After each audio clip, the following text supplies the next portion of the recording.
Hello, and welcome to episode 27 of Public Interest Podcast with your host, Jordan Cooper, where we interview politicians, activists, advocates, and others who seek to improve the state of the world. We're here today with Dr. Ralph Nurnberger, who is an adjunct professor at Georgetown University. How are you doing today, Ralph? Very much. Thank you for the invitation to join you. Great. So the first question I'd like to ask you is, what are you currently doing, or what have you ever done to advance the public interest, and why? Wow, that'll take more than your 20 minutes. My whole career in Washington has been in and around government. After getting my PhD at Georgetown, I worked briefly at the General Services Administration, then worked for a U.S. Senator from Kansas, for whom I handled foreign policy, and then spent a number of years on the staff of the Senate Foreign Relations Committee. I have, in terms of public policy, probably the highlight would be in the 1990s when I was the executive director of an organization called Builders for Peace, which was designed to try and assist the overall Middle East peace process through development of the region economically and socially. And in doing that, I negotiated directly with Yitzhak Rabin and Shimon Peres and Yasser Arafat. Obviously, we failed because peace has not broken out in the Middle East, but that was the main thing that I have done professionally. And I've always been teaching at Georgetown in the meantime. And now you're engaged very much with analysis of politics, American politics, and polling, or what is it that you're doing right now that brings you to all these different places around the country? Well, because I have taught politics and been involved, I get invitations to speak around the country, and I've been traveling a lot talking about the current elections. I by no means do polling, but I use the results of polling to come to conclusions. I am not involved in this presidential race with either Clinton or Trump. I am involved in two congressional races where I'm helping candidates. One, a Virginia candidate in the Northern Virginia 10th District. I'm trying to help Luann Bennett win her seat, win a seat, and I'm trying to help a Republican candidate in Maine, Bruce Poliquin, to get reelected.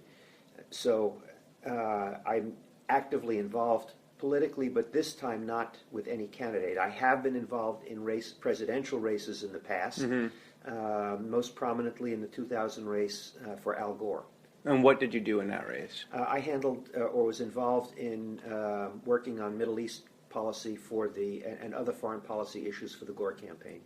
Okay, so it sounds like you have a particular interest in Middle East political affairs. Yes, I've been involved in Middle East for a number of years. When I was on the Senate Foreign Relations Committee, I handled a number of Middle East issues. In the 1980s, I was a legislative liaison/lobbyist for the American Israel Public Affairs Committee. And then, as I mentioned, I worked for Builders for Peace to try and work on the overall peace process. So what drove you to get more involved and interested in the Middle East peace process? I've always been involved or interested in the Middle East. My stepfather, when he fled from the Nazis, wound up in Palestine, and if there had been no Palestine, he would not have survived. And so we discussed the Holocaust, we discussed the development of Israel when I was young, and so I was always very interested in this. And then when the opportunity came to have a direct role in the overall peace process, granted not a central role, I was not involved in the actual negotiations, which focus on four key issues: the fate of Jerusalem, the borders, if there should be an Israel and a Palestinian state, refugees, and security. Those were issues that I was not dealing with. State Department dealt with those. But I was actively involved in the Middle East and Middle East issues, and have remained so. And I still speak for academic groups and other groups around the country on the Middle East. I've got talks coming up in California next week talking about making sense of the senseless Middle East, everything from Syria to ISIS to Israel-Palestine. So you have originally a personal connection there, but then you feel you've just become quite involved and interested in one thing has led to another. Did you start the organization that you became an executive director of? Did you start that organization? No, I didn't. As a quick background, I've also taught graduate courses at Georgetown on Middle East issues. Builders for Peace came about as a result of the handshake on the White House lawn on September 13, 1993, when Arafat and Rabin shook hands. And after the ceremony on the White House lawn, there was a reception in the old executive office building next door to the White House. And people who had been opposed to each other were shaking hands, hugging each other, and we all felt that this might be the beginning of something, but no one knew exactly what.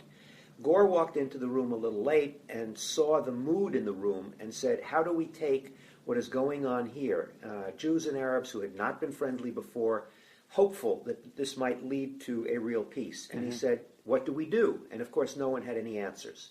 So he said, call me with ideas. And over the course of the next few weeks, people called Vice President Gore with suggestions, and ultimately a new organization was created called Builders for Peace. They set it up with a Jewish president and an Arab American president. Mel Levine, former congressman from California, and Jim Zogby, who was the president of the Arab American Institute, were the two presidents, and I was named as the executive director of it, working with and under Levine and Zogby. And in fact, when we went to the first trip that we took, it was just the three of us. We went first to Tunis to meet with Arafat, and then we went from there to Amman, Jordan, and then we went to Israel to meet with Peres and Rabin. So what was the result of all of your work? At the time, we thought we were doing good. I mean, we started a number of projects ranging from very small. We set up a soccer league for Palestinian kids in the belief that every kid who is kicking a ball is less likely to be throwing a rock or a bomb. We set up mini economic projects providing sewing machines for Palestinian women so that they could do textile work at home. Two larger projects, we created or helped establish a cement factory in Gaza because there was a belief that there was going to be a building boom because people thought peace might come. The largest project we were involved in unfortunately failed, and that was to build a Marriott hotel on the beachfront in Gaza, which even at the time sounded far out. Now in retrospect sounds totally bizarre. But if you could put together a Marriott hotel on the beachfront, first of all, the beach in Gaza is as nice as the beach anywhere in the Mediterranean. It's sand and it's water, and it's warm and pleasant. That's it. There's other considerations, but when you think of how many people are involved in the construction of such a project, and then landscapers, architects, and so forth, and then once a hotel is up, you have chambermaids and cooks and taxi drivers. So an economic development. Right? Yes, and unfortunately, the project, we had raised a lot of the money, but then it fell apart for political reasons. And that was the biggest project we had. And it never got off the ground. Do you have any idea if the soccer league or the sewing machines are still being used? The soccer, I don't know. We sent over an awful lot of soccer shoes. And the sewing machines, I assume some of the ladies probably still have them, but I have no idea. We put in a water purification system in Bethlehem, where the water was almost undrinkable. And I hope that that's still there, but I don't know. And the cement factory, do you have any sense of whether it's being used to make those underground tunnels or if it's been exclusively used for positive things these days? What happened in the cement factory that's a good question, and it underscores the difficulty we had. The cement factory was built by a number of American companies that were involved in building cement factories. And once it was finished, Arafat stole it. And he took it away from the owners and said, thank you very much. And they said, you can't do that. And Arafat said, you have OPIC Insurance, which is Overseas Private Investment Insurance. Go collect your money back from them. We've just taken over your cement factory. And it was an example of dealing with the corruption. Whether the factory still exists, I have no idea, but it certainly was removed from what it was originally intended to be. So through this whole process, and even now, I mean, did these events discourage you and make you disillusioned, or are you still able to be hopeful about the human spirit and about public service in general? Again, two different questions. The one related to the Middle East and the second related to public service in general. In terms of the Middle East, I spent 30 years of my life working on overall Middle East peace process related issues. And right now, obviously, there is no peace between the Israelis and the Palestinians in the foreseeable future unless something's being done covertly that I know nothing about. It does not look like Israeli Prime Minister Benjamin Bibi Netanyahu and the Palestinian leader Mahmoud Abbas are likely to conclude an agreement in the near future. I think efforts by the United Nations or countries like France or Russia to try and impose a settlement or to get the settlement talks going will be successful. And so for now, the peace process is on hold at best. That said, I always hope that at some point there will be some reconciliation between the Israelis and the Palestinians. These two peoples, unfortunately, are living on a very small sliver of land and have to figure out a way to stop killing each other. And so I'm hopeful, but right now I'm not optimistic that this is going to happen in the near future. In terms of overall public service, I was interested in this when I was in high school, of trying to find ways of helping society do better, and that's why I entered government. It is fortunately all of the cases, I'm now a lobbyist and have been for many years. I only take clients or issues that I feel benefit the public good. Why is that? I've been very lucky. I mean, I had a discussion with my wife early on.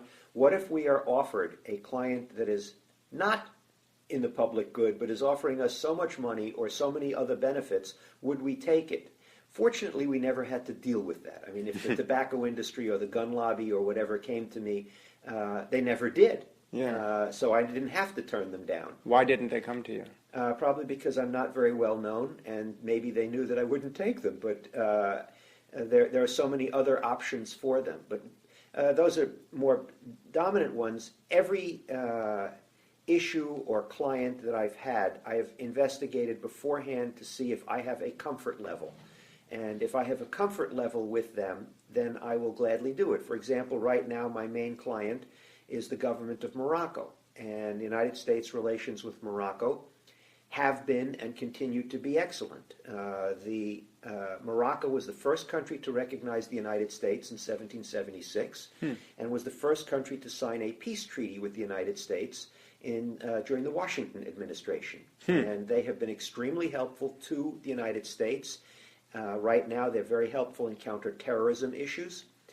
They have been very good to their Jewish population. The Moroccan government secretly was involved in getting the Israeli-Egyptian peace process going in the 1970s. There would have been no agreement, likely would have been no agreement between Anwar Sadat, Menachem Begin, and Jimmy Carter at Camp David if the Moroccan government had not intervened to help out earlier on.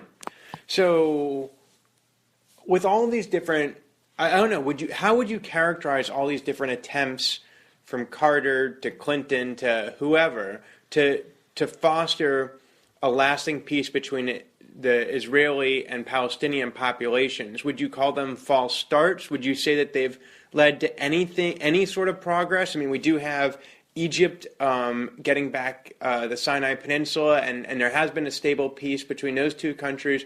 I mean, to what extent would you say all these efforts are for naught versus that these efforts have actually been productive in some way? For instance, if the women are still using the sewing machines, maybe there's not a lasting peace, but some of your efforts still did have some positive impacts. How would you reflect upon the many different attempts to create peace between the two peoples? Well, I'll separate that from myself. I'm much too small a player and view this more from an academic perspective. Every American president, from Truman through Obama, has felt a desire to try and promote peace in the Middle East. It is in America's best interests if Israel and Israel's neighbors get along with each other. It is good for American foreign policy and has been good for American foreign policy. It is why Truman was immediately, I believe, 11 minutes after Israel declared its independence, the United States recognized Israel. Every American president has been supportive of this, some more than others. Jimmy Carter, as you mentioned, was able to help broker a peace between Israel and Egypt. The impact of this is that you removed from Israel's enemies the largest Arab army, the Egyptian, and made Israel safer. The Clinton administration was able to help broker a deal that brought peace between Israel and Jordan. And so Israel, on its largest borders between Israel and Jordan and Israel and Egypt, now is not facing adversaries, but is facing countries that recognize it. Lebanon is a quasi-country, doesn't have a government, and Syria has all sorts of other problems. And so Israel right now certainly faces internal difficulties, but nothing that is an existential threat from its near neighbors. The existential threat would be if Iran had developed nuclear weapons, and again here Obama and the Obama administration was able to negotiate an agreement to prevent Iran from getting nuclear weapons, at least for 10, 12 years as a minimum. So this is something that has concerned every American president. I believe Hillary Clinton and Trump, whichever one wins, will devote some effort to trying to promote better relations in the Middle East. And if you were an advisor to the next American president, would you recommend that they just not invest any effort or time in this morass of a problem that never has any progress? Or would you recommend that they keep trying the way all their predecessors have done and likely fail as their predecessors have done? The good news is I am not going to be involved with either a Clinton or a Trump administration. So I will be able to view this from the same way you do, from an academic perspective from the aside. Mm-hmm. I would encourage the next president, whoever he or she is, to do what they can to encourage the Israelis and the Palestinians to try and get together and negotiate bilaterally. You don't think that would be wasted effort? No, I don't think it is, and obviously the president isn't going to necessarily have to do this on their own. This is what you have a State Department to do. There is also the probability that within the term of the next president, there will be new leadership in the region. Abbas is 81 years old. He is not in good health. No one can predict whether in 4 years, as this incoming American administration winds down, if Abbas will still be there. Israeli politics is always contentious. I believe Netanyahu will soon be the longest reigning prime minister in the history of Israel, but there are forces. Israeli politics is a difficult sport that wish to replace Netanyahu. Will he be there in 4 years? Hard to predict. So you think the personalities have a huge role to play in the geopolitical stability of the region? No question. And the reason that I was more optimistic a few years ago, or in the 90s, was Arafat could have made a deal that would have the Palestinians would have gone along with because of his charisma in the Palestinian world. Mm-hmm. And similarly, Rabin, because he was viewed as a tough pragmatist, could have made the deal and wanted to. I'm not sure that Abbas, if he makes the deal, could pull it along with him. And similarly, I'm not sure that the current body politic would support a deal if Netanyahu made it, because his coalition is more right-center than center-center or center-left. So it certainly depends upon who happens to be in a given place at a given time. Would it be fair to say that the reason there isn't peace between Israel and some of its surrounding neighbors is because no one wants peace at the price that their opposition demands for that peace? I think that's a good... the maximum that the Israelis are right now are willing to give doesn't meet doesn't meet what the Palestinians view as their minimum that they could accept, and it works in the reverse. The Israelis want more from the Palestinians than they are willing to give up. So in economics, there's a term called demand. Mm-hmm. And demand is defined, as everyone who's gone through Econ 101 in college, as both want plus ability to pay. not want by itself. So it sounds like the Israeli and Palestinians want peace, but they don't demand peace because neither is willing to pay the price that the seller, meaning the opposition, is willing to produce peace for. So whereas whatever, and maybe different personalities have different terms for what that price is, but it may be, we accept that Israel, from the Palestinian perspective, that Israel may be able to exist, and maybe Jews can even stay there, but no longer going to be recognized as a Jewish state. Or, we demand a right of return. Or Israelis, that we demand that, these settlements be accepted as permanent, and Jerusalem not be an international city, but remain the capital of a Jewish state. So whether the price change, would it be fair to say that neither side, according to that definition, demands peace? I think that's exactly right. You phrased it extremely well on all of the issues. Both the Israelis and the Palestinians have their bottom line, and their bottom lines don't mesh with each other, and therefore both are willing to live with what is now the status quo. And the problem with the status quo is it's only going to continue to get worse. Why is that? Because Palestinians, rightly or wrongly, view the Israeli presence in the West Bank, Judea, Samaria, if you will, as occupation, and are increasingly angry. Israelis, rightly or wrongly, believe that the Palestinians are not willing to recognize Israel as a secure state and renounce the use of violence.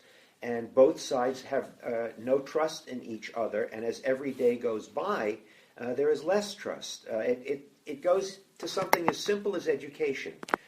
Palestinian children in their schools are given textbooks that vilify or do not even have Israel on a map.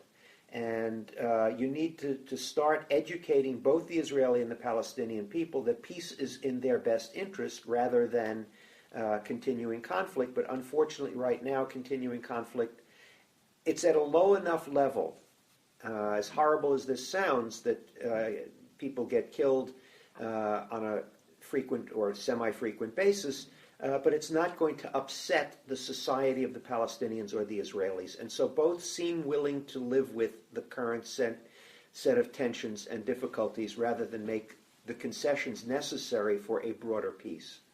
So changing the subject just a little bit, we are nearing the end of the podcast.